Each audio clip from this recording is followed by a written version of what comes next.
I was watering my lawn, and suddenly I was in handcuffs. Sir, I need to see some identification right now. I'm watering my lawn. I live here. I didn't ask where you live. I asked for ID. Officer, what reasonable suspicion do you have that I'm committing a crime? You're being uncooperative. That's making this worse. I'm asking you to articulate the legal basis for this stop. That's not uncooperative. That's my Fourth Amendment right. Are you refusing to provide ID? I'm asking you to establish reasonable suspicion first, as required by Terry v. Ohio. Turn around. You're under arrest. I'm a federal judge. You're violating clearly established law and your body camera is recording everything. I don't care if you're the president. Put your hands behind your back. At exactly 6:45 p.m. on a Thursday evening in suburban Atlanta, Officer Marcus Brennan thought he was responding to a routine suspicious person call. What he didn't know was that the man standing in his own front yard with a garden hose was Judge Theodore Williams, a federal judge with 23 years on the bench who had presided over more than 400 criminal cases and written landmark civil rights opinions. In the next 19 minutes, Brennan would commit constitutional violations so egregious they would cost him his career, cost the city $725,000, and trigger a federal investigation into an entire police department. Before we continue, where are you watching from? Drop your country or state in the comments. And if you haven't already subscribed, hit that button now because this story gets absolutely wild. Judge Theodore Williams was not your average 58-year-old. While most people his age were thinking about retirement plans and grandchildren, Williams was still one of the most respected federal judges in the Northern District of Georgia. He had been appointed to the federal bench at age 35, making him one of the youngest federal judges in United States history at the time of his appointment. He'd graduated top of his class from Stanford Law School, clerked for a Supreme Court justice, and spent his entire legal career fighting for civil rights and constitutional compliance. Over 23 years on the bench, he presided over more than 400 criminal cases, written 87 published legal opinions, and 12 of those opinions had become binding precedent in 3 states. He specialized in civil rights law, police misconduct cases, and Fourth Amendment jurisprudence. During his career, Judge Williams had sentenced 23 corrupt police officers to federal prison. Defense attorneys knew him as tough but scrupulously fair. Prosecutors respected his demand for constitutional compliance. Law enforcement officers who testified in his courtroom quickly learned that Judge Williams knew the law better than they did, and he had no patience for constitutional shortcuts or procedural violations. Judge Williams had grown up in South Atlanta during the 1970s, experiencing segregation and systemic racism firsthand. His father had been a postal worker who was pulled over by police so many times that young Theodore learned to recognize the sound of sirens with dread. His mother had been an elementary school teacher who taught him that education was the pathway to dignity and power. Williams had been a scholarship student who worked 3 jobs to get through college. He was the first person in his family to attend college, let alone law school. He became a judge specifically to ensure equal justice under law, to make sure that people who looked like him got the same constitutional protections as everyone else. He took that responsibility seriously. Every single day on the bench he remembered where he came from and why it mattered. Williams had been married to Dr. Patricia Williams, a cardiothoracic surgeon, for 32 years. They had 3 children. Their oldest son Marcus was 30, working as a corporate attorney in New York. Their daughter Alicia was 28, a pediatrician in Chicago. Their youngest son Jason was 25, currently a law student at Howard University following in his father's footsteps. The Williams family lived in Cascade Heights, an affluent historically black neighborhood in Atlanta where doctors, lawyers, business owners, and executives had built lives of success and dignity. Judge Williams had purchased their home 15 years ago for $485,000. It was now worth $890,000. The house was a beautiful 2-story brick colonial with 4,200 square feet, sitting on about 1/3 of an acre with meticulous landscaping that was Judge Williams' personal pride and joy. Every Thursday evening for the past 15 years, Judge Williams had followed the same routine. Thursdays were his lighter court days. He was usually home by 5:30 p.m. He would change out of his suit into casual clothes and spend an hour in his front yard, watering his lawn and tending to his garden. It was meditative for him, a way to decompress after intense court cases and heavy testimony. He'd planted rose bushes along the front walkway himself, red and pink and yellow varieties that bloomed beautifully every spring. He'd installed the azalea beds. He'd chosen every plant, laid every stone in the decorative border. His neighbors knew his routine. They called him Judge Ted affectionately. They'd wave as they walked their dogs past his house. The kids playing basketball down the street knew he'd sometimes come out and shoot a few hoops with them on weekends. He was quiet, friendly, respected, exactly the kind of neighbor everyone wanted on their street. That particular Thursday evening, Judge Williams had just finished presiding over a complex racketeering case. The testimony had been intense, the legal arguments exhausting. He'd arrived home at 5:40 p.m., kissed his wife who was heading out to the hospital for an evening shift, and changed into khaki shorts, an old Howard University t-shirt that belonged to his son Jason, and comfortable leather sandals. His reading glasses hung from a chain around his neck. His wedding ring was visible on his left hand. At 6:30 p.m. he walked out his front door, connected the garden hose to the spigot on the side of his house, and began watering the rose bushes he'd planted along his front walkway. The roses were in full bloom. The evening sun cast golden light across his immaculate lawn. His black Mercedes SUV sat in the driveway with current tags clearly visible. The garage door was open, revealing his lawn mower and gardening equipment inside. Neighbors were out. Mr. and Mrs. Johnson sat on their porch across the street. 2 houses down, teenagers played basketball. A dog walker passed by on the opposite sidewalk and waved. Judge Williams waved back. It was a completely normal suburban evening scene. Nothing unusual. Nothing suspicious. Nothing out of place. Just a man watering his lawn in front of his own home. But Margaret Sullivan, a 67-year-old white woman who had lived in Cascade Heights for only 3 years, saw something different. Sullivan had moved to the neighborhood from a predominantly white suburban area, and she'd never quite adjusted to living in a community that was 82% black. Over 3 years, she'd called the police 6 times about what she termed suspicious activity. A black teenager walking a dog turned out to be her neighbor's grandson. A black man jogging turned out to be a professional athlete who lived 2 streets over. A black family loading a moving truck had just purchased their home. She had a pattern of seeing black people in her neighborhood and assuming they didn't belong. That evening, looking out her window, she saw Judge Williams in his front yard with a garden hose. She watched him for 10 minutes. Then she picked up her phone and called 911. The recording of that call would later become evidence in the lawsuit. "Hi, I want to report a suspicious person in my neighborhood." "What are they doing, ma'am?" "There's a black man in front of one of the houses on Cascade Drive. He's just standing there with a hose." "Is he threatening anyone?" "Well, no, but he doesn't look like he belongs here." "What do you mean?" "This is a nice neighborhood. He's dressed very casually and I haven't seen him before." "Is he trespassing on someone's property?" "He's in the front yard of a house but I don't know if he lives there." "Has he attempted to enter the home?" "No, but he's been out there for like 20 minutes. "So he's watering the lawn?" "Yes, but it just seems suspicious." The dispatcher should have asked more qualifying questions. She should have noted that no actual criminal activity was being reported. But she logged it as a suspicious person call and dispatched the nearest unit. That unit was Officer Marcus Brennan, and he was only 3 blocks away. Officer Marcus Brennan was 34 years old with 9 years on the Cascade County Police Department. He'd started as a patrol officer and was currently assigned to the Community Policing Unit. Before joining the police force, he'd spent 4 years in the Marines with 2 deployments to Afghanistan. He'd received an honorable discharge and joined the department at age 25. He'd graduated in the middle of his academy class. Nothing about his background suggested exceptional talent or dedication. He was average in most ways except for one critical area. Over 9 years, Marcus Brennan had compiled 13 formal complaints. 9 of those complaints specifically alleged racial profiling. 4 alleged excessive force and all 4 involved people of color. Only 2 complaints had been sustained, resulting in nothing more than written reprimands. The other 11 had been closed as unfounded or with insufficient evidence despite witness statements and clear patterns. The documentation was extensive, but somehow nobody had ever looked at the whole picture. In 2019, Brennan stopped the same black teenager 6 times in 3 months while the kid was walking home from school. In 2020, he detained an entire black family having a picnic in a public park and demanded IDs from everyone including the children. In 2021, he pulled over a black female doctor 3 times in her own neighborhood claiming she matched a description. In 2022, he arrested a black business owner for breaking into his own store at 6 a.m. In 2023, he stopped a black postal worker who was delivering mail and demanded proof of employment. Every single incident involved a black person in a space where Brennan apparently didn't think they belonged.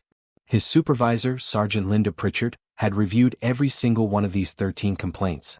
Her notes in his personnel file told the story of bureaucratic negligence. Officer Brennan is proactive but needs work on community relations. Recommend additional training in cultural sensitivity. The training was recommended 4 times. It was never completed. Pritchard never connected the dots. She never analyzed the pattern as a whole. She later admitted she didn't want to be seen as anti-cop by questioning an officer too closely. She'd enabled him for 6 years, and that failure was about to cost her dearly. Do you think neighbors who racially profile residents should face legal consequences? Drop your answer below. When Officer Brennan received the dispatch call at 6:43 p.m., his mind immediately filled in a narrative. Suspicious black male in nice neighborhood, probably casing houses for burglary. He didn't question the call. He didn't ask for more details. He just responded. 2 minutes later, at 6:45 p.m., he pulled his patrol car directly to the curb in front of 4782 Cascade Drive. He didn't observe the situation first. He didn't assess for actual threats. He immediately exited his vehicle with his hand resting on his service weapon and his body camera recording everything. What he saw was a black man in casual clothes holding a garden hose. What he didn't see was the Mercedes in the driveway, the immaculate lawn that clearly belonged to someone who lived there, the house number matching the address on the dispatch call, or the neighbors who obviously knew this man. Brennan's bias had already decided the narrative. This black man in shorts couldn't possibly own an $890,000 home. He must be up to something criminal. Brennan walked up the driveway with aggressive, authoritative posture. "Sir, I need to see some identification right now." Judge Williams turned, surprised to see a police officer with his hand on his weapon approaching him in his own front yard. "Good evening, officer. I'm just watering my lawn. Is there a problem?" Brennan's voice was sharp, demanding. "I didn't ask what you're doing. I need to see ID." Judge Williams remained calm, his legal mind already recognizing exactly what was happening. This was an unlawful seizure under the Fourth Amendment. "I live here. This is my home." Brennan stepped closer. "That's what I'm trying to verify. ID, now." Judge Williams made a calculated decision. He would assert his constitutional rights while remaining calm, knowing that any perceived aggression from a black man toward police could turn deadly. "Officer, what reasonable suspicion do you have that I'm engaged in criminal activity?" Brennan wasn't expecting pushback, especially not in legal terminology. "I received a call about suspicious activity." Judge Williams kept his voice level, his hands visible with the garden hose still in one hand. "What specific suspicious activity?" "I'm watering my lawn in front of my own house." Brennan's jaw tightened. "You're being uncooperative. That's making this worse." This exchange was critical. Judge Williams wasn't being uncooperative. He was doing exactly what the Supreme Court said citizens could do. He was asking an officer to articulate the legal basis for a detention. "I'm asking you to articulate the legal basis for this stop." "That's not uncooperative. That's my Fourth Amendment right." Brennan's hand tightened on his weapon. "Are you refusing to provide ID?" Judge Williams cited case law that every police officer should know. "I'm asking you to establish reasonable suspicion first, as required by Terry v. Ohio." At this point, neighbors began to gather. Mr. Johnson walked over from across the street. "Ted, you okay?" Brennan snapped at him. "Sir, step back. This doesn't concern you." Mr. Johnson stood his ground. "That's Judge Williams. He lives here. We all know him." Brennan's voice rose. "I said step back." Mrs. Chin from next door, an attorney herself, approached. "Officer, what's the problem?" "Judge Williams has lived here for 15 years.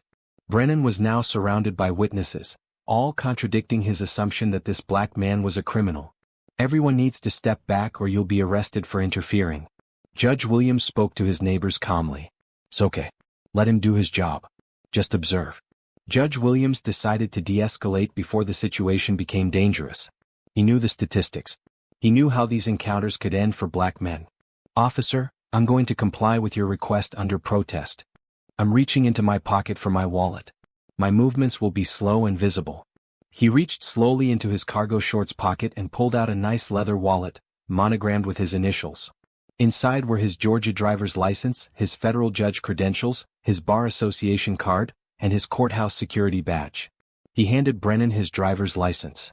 Brennan examined it. Theodore R. Williams.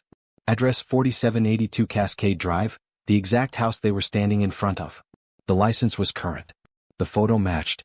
Every piece of information confirmed that this man lived here. This should have been the end of it. Brennan should have apologized, admitted the mistake, and left. But he'd gone too far in front of too many witnesses. His ego wouldn't allow him to back down. Wait here while I verify this information. Judge Williams' patience was wearing thin, but his voice remained calm. Officer, I've provided identification. The address matches. What crime am I suspected of? Brennan turned toward his patrol car. I'll determine that. Stay put. Am I being detained? You're not free to leave. On what grounds? You need reasonable suspicion to detain me. Brennan's response revealed everything about his mindset. You're being belligerent. That's obstruction. Judge Williams stated the law clearly. Asking questions isn't obstruction. This is an unlawful detention. Brennan walked back to his patrol car and ran the license through the system. The results came back immediately. Clean record. No warrants. No criminal history. Perfect driving record. The registered owner of the vehicle in the driveway matched the name on the license. Theodore R. Williams, 4782 Cascade Drive. The DMV photo showed a professional headshot of a man in a suit and tie. Everything checked out perfectly. There was no crime. There was no violation. There was no reasonable suspicion. There was nothing except a black man watering his lawn. But more neighbors had gathered now. 7 people were watching. Brennan had created a scene, and admitting he was wrong felt impossible to him. Have you ever been confronted by police in front of your own home? Type yes or no in the comments. Brennan walked back from his patrol car to where Judge Williams stood waiting. 8 neighbors were now watching, several holding up their phones to record. Mr. Williams, I need to ask you some additional questions. Judge Williams had been patient, but his tone sharpened. About what? I've identified myself. I've demonstrated I live here. What crime do you suspect me of committing? Brennan's answer revealed that he had nothing. Your attitude is concerning. Judge Williams stared at him in disbelief. My attitude? I've been calm and compliant. I've answered your questions. I've provided identification. I've done everything you've asked. Brennan made his fatal decision. Turn around. Put your hands behind your back. The neighbors gasped. Judge Williams couldn't believe what he was hearing. You're arresting me? For what charge? Brennan pulled out his handcuffs. Obstruction of justice. This was the moment everything changed. Judge Williams looked directly at Brennan, his voice steady and clear. Officer, I'm going to tell you something. I'm a federal judge. Brennan scoffed. Sure you are. Judge Williams continued, knowing every word was being recorded on the body camera. I'm Judge Theodore Williams, United States District Court, Northern District of Georgia. I've been a federal judge for 23 years. I've presided over 400 criminal cases. Your body camera is recording this unlawful arrest. I'm going to comply, but you need to understand what you're doing. Brennan's response would be played millions of times on news broadcasts and social media. I don't care if you're the president. Put your hands behind your back. Judge Williams slowly turned around and placed his hands behind his back. He'd still been holding the garden hose. Brennan had to pull it from his hand and drop it on the lawn where water continued to pool. Brennan applied the handcuffs and he applied them tight. Judge Williams winced. These cuffs are too tight. You're applying excessive force. Brennan ignored him. They're fine. Stop resisting. Judge Williams spoke clearly for the body camera recording everything. I'm not resisting. I'm standing completely still. Loosen the cuffs. They're cutting off circulation. Brennan ignored the request again. This was excessive force and it was being documented. Judge Williams, a 58-year-old federal judge, now stood handcuffed in his own front yard. He was still wearing khaki shorts and a Howard University t-shirt. His sandals were on his feet. His reading glasses hung from the chain around his neck. His wedding ring was visible. The garden hose lay on the ground, water still running. His roses were in full bloom behind him. His Mercedes sat in his driveway. Everything about the scene screamed that this man belonged here, that this was his home, that this arrest was absurd. The neighbors erupted. Mrs. Chin shouted at Brennan. This is outrageous. He's a federal judge. He just told you that. Mr. Johnson pulled out his phone. I'm calling his wife. I'm calling the mayor. This is wrong. A teenager from down the street held up his phone. I'm recording this. This is going on Twitter right now. At exactly that moment, a second patrol car arrived. Officer James Martinez, 28 years old with 5 years on the force, stepped out and looked at the scene in confusion. Brennan, what's going on? Brennan tried to sound authoritative. I've got one in custody for obstruction. Martinez looked at Judge Williams, handcuffed in shorts and a t-shirt, and something clicked in his memory. What happened? Brennan explained. Suspicious person call. He refused to cooperate. Judge Williams looked at Martinez and spoke calmly. Officer Martinez, I'm Judge Theodore Williams. I live at this address. I was watering my lawn when Officer Brennan detained me without reasonable suspicion. Martinez's eyes went wide. You're Judge Williams? From federal court? Judge Williams continued. I showed him identification. The address matches. I identified myself as a federal judge. He arrested me anyway. Martinez had testified in Judge Williams' courtroom the previous year. He'd never forget that experience or that name. He turned to Brennan, his voice urgent. Marcus, this is Judge Williams. He's a federal judge. I know him. Brennan was defensive. He claims that. Martinez stepped closer. No, I've seen him. I testified in his court last year in the Henderson drug trafficking case. Judge Williams nodded. Officer Martinez, you did excellent work on that case. Your testimony was thorough and professional. Martinez's face had gone pale. He looked at Brennan with something close to horror. Let him go. Right now. Brennan hesitated. He was being obstruct. Martinez cut him off. He's a federal judge standing in his own yard. You just arrested a federal judge for watering his lawn. Let him go. Now. Brennan's hands shook slightly as he realized the magnitude of his mistake. He fumbled with the keys and removed the handcuffs. Judge Williams' wrists had red marks already forming, slight bruising beginning to show. The handcuffs had been applied too tightly for too long. Judge Williams rubbed his wrists and looked at Brennan. I need your name, badge number, and the incident report number for this detention and arrest. Brennan's voice was barely above a whisper. Sir, I was responding to a call about suspicious activity. Judge Williams cut him off, his voice like steel. Your name and badge number. No. Officer Marcus Brennan, badge 2847. And the incident report number. Brennan stammered. I haven't filed it yet. Judge Williams' response was calm but carried the weight of judicial authority. You'll file it tonight. I'll be requesting a copy first thing tomorrow morning. Should police officers who arrest people without probable cause face criminal charges? Drop your answer below. Judge Williams stood in his front yard rubbing his wrists while neighbors surrounded him asking if he was okay. The garden hose still lay on the ground with water running. Mrs. Chin turned off the water while Mr. Johnson documented the red marks and bruising on the judge's wrists with his phone camera. Multiple neighbors had recorded the entire arrest on their phones. Within 30 minutes, the first video hit Twitter with the caption Federal Judge Arrested Watering His Lawn. Within 1 hour it had 50,000 views.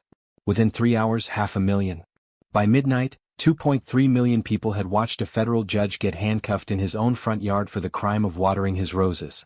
The hashtags Watering While Black and Judge Williams trended nationally. Dr. Patricia Williams arrived home at 7:15 p.m. to find patrol cars still parked outside and her husband surrounded by concerned neighbors. When he explained what happened, she immediately took detailed photographs of his wrists with timestamps visible. Those photos would become evidence. By 11 p.m., the police chief had watched the body camera footage and called the city attorney with 4 words. We have no defense. The internal affairs investigation launched the next morning was swift and damning. The body camera footage showed everything. Judge Williams peacefully watering his lawn. Brennan's aggressive approach with no articulable reasonable suspicion. The judge's calm constitutional challenges. Brennan escalating despite having no legal basis. The judge identifying himself as a federal judge. Brennan arresting him anyway with the words I don't care if you're the president. The tight handcuffs applied to a compliant subject. Officer Martinez recognizing the judge and demanding his release. All of it documented in perfect clarity. The investigation also pulled Brennan's complete history. 13 complaints over 9 years. 9 specifically alleging racial profiling. Statistical analysis showed Brennan stopped black residents at 4.7 times the rate of white residents. In Cascade Heights specifically, 100% of his stops were of black residents in a neighborhood that was 82% black, meaning he was specifically targeting black people even in a predominantly black area. The pattern was undeniable.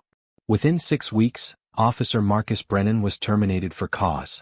The termination letter was made public per the eventual settlement agreement. Officer Brennan violated clearly established constitutional rights by arresting a federal judge for watering his lawn.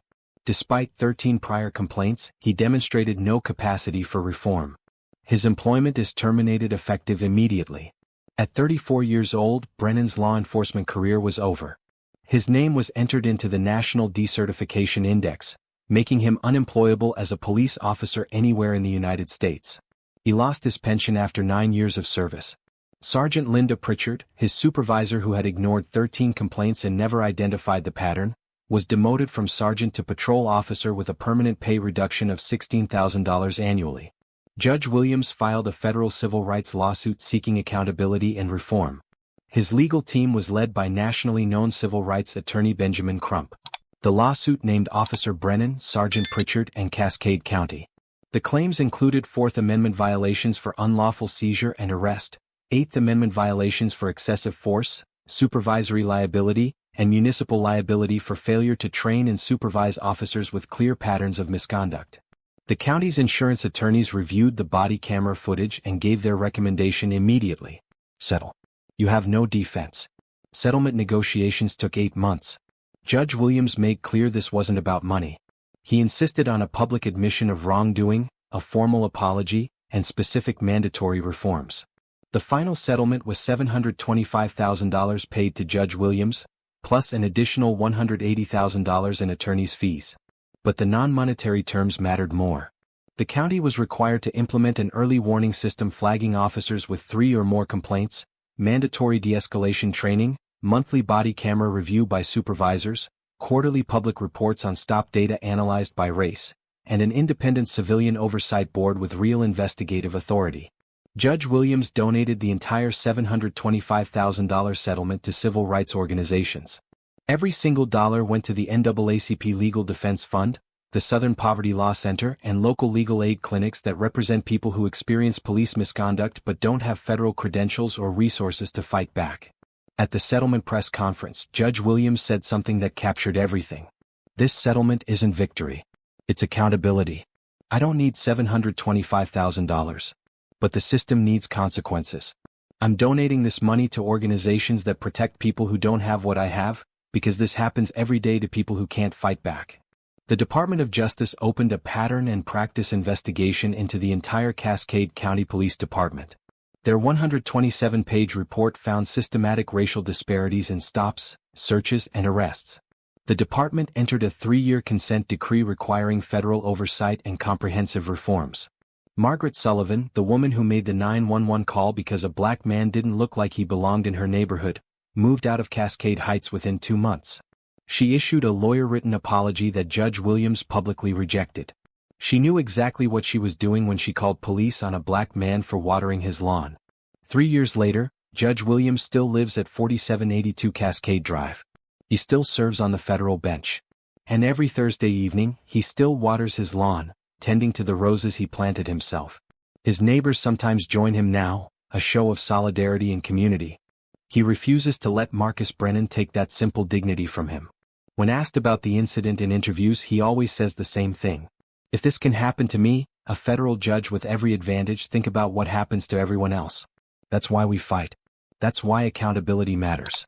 Comment if you believe filing false racially motivated 911 calls should carry criminal penalties.